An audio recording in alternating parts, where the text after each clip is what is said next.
ዛሬ ደግሞ በዩቲዩብ የመጣሁት ምንድነው ሰፋ ያለ ሀሳቦችን ስለ ፋርማሲውቲካል ኮንሰልቲንግ ክሊኒካል ፋርማሲውቲካል ኢቫሉዌሽን እና ኢንቨስቲጌሽኖችን እንዲሁም አንዳንድ አሴስመንት እና ፋይንዲንጎችን ነው አሁን ዛሬ የምነግራችሁ ስለ ሜዲካል ኦክሲጅን። ብዙ ጊዜ ያልተነገረለት ያልተሰራለት ነገር በሶሻል ሚዲያ ምንድነው ስለ ሜዲካል ኦክሲጅን።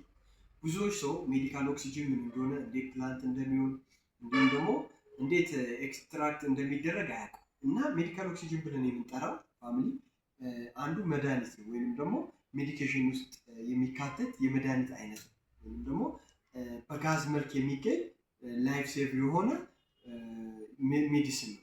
ዛሬ የምነግራችሁ ሜዲካል ኦክሲጅን ማለት ምንድነው፣ ኢምፖርታንቱ ምንድነው፣ መች እንጠቀማለን፣ እንደ ሀገር ደግሞ እንዲሁም ደግሞ እንደ ዓለም አቀፍ ለምን ኬዞች እንጠቀመዋለን የሚል እስከ 5 ደቂቃ የሰራሁት ቪዲዮ ነው። ትወዱታላችሁ። ሰብስክራይብ አድርጉልኝ፣ ላይክ ኮመንት አድርጉ። ሁላችሁንም አመሰግናለሁ። እንቀጥል። የመጀመሪያው ሜዲካል ኦክሲጅን is an essential medicine with no substitution for treating life threat hypoxemic condition። ምን ማለት ነው? ሜዲካል ኦክሲጅን ማለት ሃይፖክሲሚክ ኮንዲሽንን ትሪት ለማድረግ የምንጠቀመው ብቸኛ አማራጭ። ሃይፖክሲሚክ ብለን የምንጠራው ሜዲካል ወርድ ሲሆን ወይም የህክምና ቃላት ሲሆን የኦክሲጅን መጠን በደም ውስጥ የሚያንስበት ጊዜ ሃይፖክሲሚክ ተብሎ ይጠራል። ያ ደግሞ መቼ ነው ሃይፖክሲሚክ የሚያስብለው? ከ85 በታች ሲሆን የኮንሰንትሬሽኑ መጠን ወይንም ደግሞ የኦክሲጅኑ መጠን በደማችን ውስጥ ያለው ኮንሰንትሬሽኑ ከ85 በታች በሚሆንበት ጊዜ ሃይፖክሲሚክ ይባላል። እሱ ኢትስ ዲፔንድስ አዋቂ ያለ ህፃናት አሉ፣ እንዲሁም ደግሞ ለአዛውንቶች አሉ። እንዲሁም ደግሞ ማስታወስ ያለባችሁ ይሄ 85% ፊክስ አይደለም። ለምሳሌ ኒሞኒያ ላለበት ሰው፣ የልብ ኬዝ ላለበት ሰው በደብሊውኤችኦ የተቀመጠው ስታንዳርድ እስከ 89 ነው ኖርማል።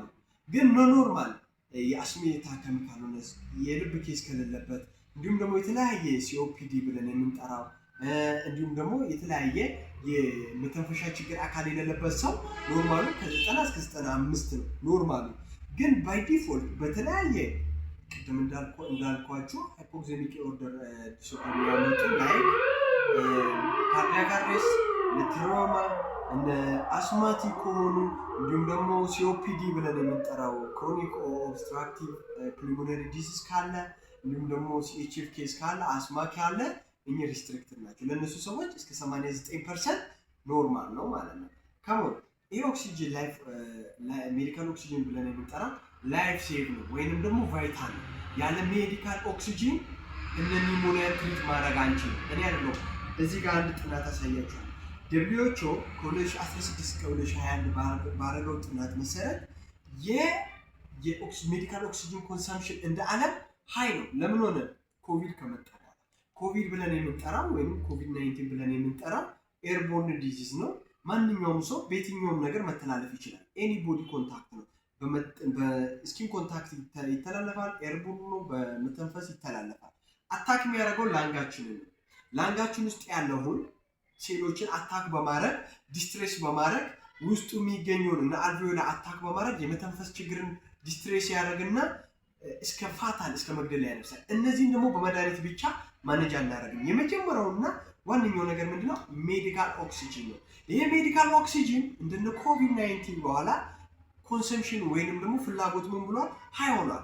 አሁን ያለው ጥናት አሳያችኋል። ከ2016 እስከ 2021 እንደ እኛ ሀገር እንደ ኢትዮጵያ እንደ ዓለም ግሎባሊ ስናየው የኦክሲጅን ኮንሰምፕሽን እንዲሁም ደግሞ ፕላንት ብለን የምንጠራ የኦክሲጅን ምርት ማለት ነው። ኦክሲጅን በነገራችን ላይ እንዴት ነው የሚመረተው? ኦክሲጅን አትሞስፈር ላይ የሚገኝ አንዱ ጋዝ ነው። እንደ ማንኛውም እንደ ካርቦን ዳይኦክሳይድ፣ እንደ ናይትሮጅን፣ እንደ ካርቦን ሞኖክሳይድ አንዱ ጋዝ የሚገኝ ነው። ይሄንን ማሽኑ ሁለት ፓምፕ አለው፣ ሁለት ኮንቴነር አለው። ሁለቱንም በተለያየ ኮንቴነር ዋይት እና ግሪን ከለር አለው። እንደ ቦታው ይለያያል። አትሞስፈር ወይንም ጋዞችን ከአየር ላይ ይስባል። ለ6 ሰዓት ነው ኮሌክት የሚያደርገው። አንዳንድ ማሽኖች ለፋስት ከሆኑ ለ3 ሰዓት ሁሉንም ጋዝ ይሰበስባሉ። ሜዲካል ኦክሲጅኑን ግን የሚፈልጉትን በሴዲሜንቴሽን ፕሮሰስ አማካኝነት ምን ያደርጉታል? በሁለተኛው ፓምፕ መሰረት ለሜዲካል የሚሆን ፒውር የሆነ ኦክሲጅን ያመርታሉ። እሱም በደንብ ቀጣይ እመጣበታል። ዛሬ ግን የኦክሲጅን ፍጆታን በደብሊው ኤች ኦ ያስቀመጠውን ስታንዳርዱን እነግራቸዋለሁ ማለት ነው።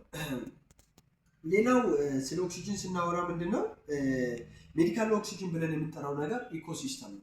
ኢኮሲስተም ነው ማለት እንደሚታወቀው በባዮሎጂ ኮንሰፕት ኢኮሲስተም ነው ከተባለ አንድ ነገር ምንድነው የሰው ልጅ ያለ ፕላንት አይኖርም፣ ፕላንት ያለ ሰው ልጅ አይኖርም። ኢኮሲስተም ነው። ወይንም ደግሞ ኦክሲጅን ብቻውን ምንም አያደርግም። ሲሊንደር ያስፈልገዋል፣ እንዲሁም ደግሞ ጌጅ ያስፈልገዋል፣ እንዲሁም ደግሞ ኦክሲሜትሪክ ያስፈልገዋል፣ እንዲሁም ደግሞ ሳፕላዮች ዲቫይሶች አሉት። ነን ብሪዚንግ ዲቫይስ፣ ነን ብሪዚንግ ዲቫይስ ብለን የምንጠራቸው ለታካሚው ከኦክሲጅን ሲሊንደሩ ተቀጥሎ ዳይሬክት ዴሊቨር የሚደረግበት አክሰስ ደግሞ ያስፈልገዋል። እነዚህ ደግሞ መሰረታዊና ዋና ነገር ናቸው። ሜዲካል ኦክሲጅን የሚለው ኮንሰፕት ኢኮሲስተም ነው የሚለዋል እንድትይዙልኝ ነው። ሌላው ደብሊው ኤች ኦ ያስቀመጠውን አንድ ጥናት ላሳያችሁ። ምንድነው ደብሊው ኤች ኦ ያለው? ሜዲካል ኦክሲጅን ኢዝ ላይፍ ትሪት ሜዲሲን ዩዝድ ቱ ትሪት ቫሪየስ ሄልዝ ኮንዲሽን፣ የተለያዩ የጤና ችግሮችን የምናክምበት አንዱ ሜዲካል ኦክሲጅን ነው። ዛት ኢፍ ሌፍት አንትሪት ሪዛልት ሲቨር ኮምፕሊኬሽን ኤንድ ዴዝ። ባይዜ በሜዲካል ኦክሲጅን መታከም የቻሉ የማይታከሙ ችግሮች እስከ ኮምፕሊኬሽናቸው እስከ ሞት ድረስ ነው ማለት ነው። እስከ ሞት ድረስ ካልታከሙ ምን ሊሉ ይችላሉ? ሊያመጡ ይችላሉ። አሁን ይዣለው 6 ደቂቃ ከ30 ሰው መጣ